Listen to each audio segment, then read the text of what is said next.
एक अमीर भिखारी की दिलचस्प कहानी। आज से लगभग 18-20 साल पहले की कहानी है। मैं किसी काम से एम्स हॉस्पिटल की तरफ जा रहा था।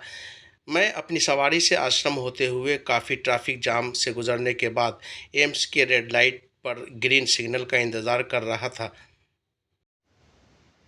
तभी एक भिखारी मुझसे कुछ पैसे मांगने मेरी कार के पास आया और उसने मुझसे कुछ पैसे मांगे। मैंने अपनी कार पर रखे 1 रुपए के सिक्के दिए। उस भिखारी ने 1 रुपए के सिक्के को मेरी गाड़ी के अंदर फेंक दिया। तभी मुझे काफ़ी गुस्सा आया।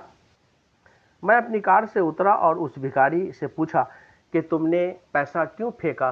तो उसने मुझसे बोला कि आम भिखारी नहीं हूँ। वह मुझसे बोला, आपसे भी ज़्यादा मेरे पास पैसे हैं। मैंने उस भिखारी से पूछा कि तब तुम भीख क्यों मांगते हो।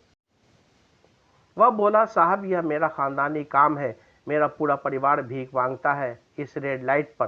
तभी उसने कहा कि इस रेड लाइट पर मेरे साथ साथ मेरी बीवी और 5 बच्चे इसी रेड लाइट पर रहते हैं और रोज़ भीख मांगते हैं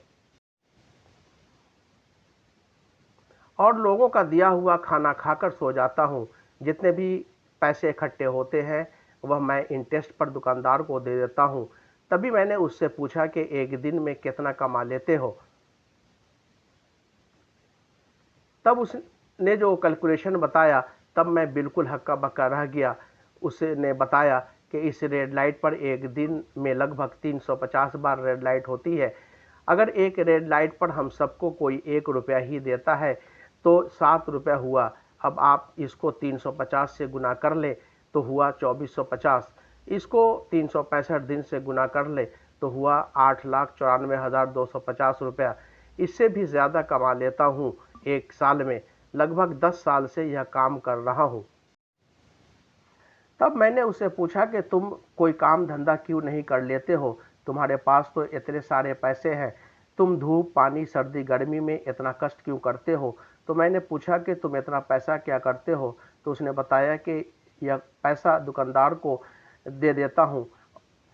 अब मैं उससे लेकर कोई दुकान खोलूंगा और आपकी तरह भी मैं एक दिन बड़ी कार में घूमूंगा। फिर भी मेरे दिल में उत्सुकता थी कि यह जो बात बोल रहा है उसमें कितनी सच्चाई है। तभी मैंने कहा कि तुम उस दुकानदार से मिलवा सकते हो। तो वह तुरंत तैयार हो गया।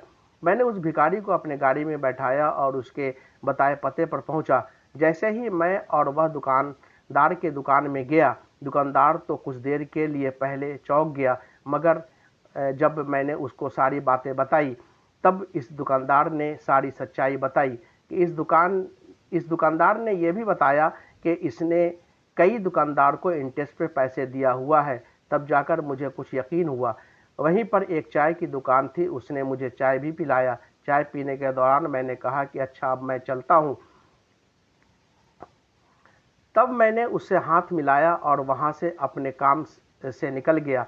लेकिन रास्ते में उसकी सारी बातें दिमाग में घूमती रही।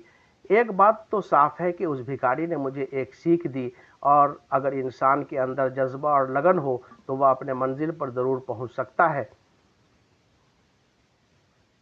मुझे पूरी उम्मीद है कि आपको यह कहानी ज़रूर पसंद आई होगी।